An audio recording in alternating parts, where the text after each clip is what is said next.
सकाळी सकाळी मम्मीने निंबाच्या पाला तोडायला लावलं, तर मी गपगपा तेव्हा निंबाच्या पाला तोडलं. त्यानंतर चिवत्या बनवून घरी गेलो. घे का मी ना तोडलो,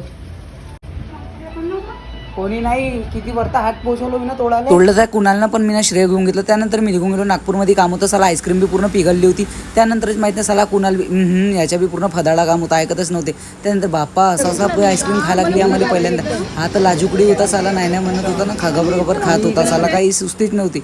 घराकडे निघालो मी तर जाता जाता म्हटलं फुटाडा जाऊन म्हटलं मोसम आहे मस्ताना, म्हटलं पाऊस नसताना. तर इथं गेलो म्हटलं हेलिकॉप्टर माझ्या तर हा दस्तानी नजरनं पाहत होता. मग माहीत नाही याला कोणता गम आला होता, ब्रेकअप झाला तर नाही याच्यात. म्हटलं जाऊ दे, म्हटलं चल चिल आउट करू म्हटलं. मग आम्ही ना ऐकलं नाही, एक सीप घेतली चायची ना, मस्त सुरकीनं मारली. कोणालाच नाही सांगितलं. तेवढ्यामध्ये पाऊसचा विषय बनला. मी पाऊस आला, मी म्हटलं कुणाल ज्याच्या का उला होता म्हणे साला उतानी करून जायला लागन. तेवढ्यामध्ये हे दोन पोट्टे तर ऐकतच नव्हते. मस्त पावसाचे या कांगडाई घेतो तर तो. त्यानंतर आम्ही निघून गेलो इथून. मग निघता माझे पण अड्या सुलकले मी ओल्याहून. मग दादा भेटला, मग दादासोबत दाबेली निकटवली. दादा ऐकतच नव्हता.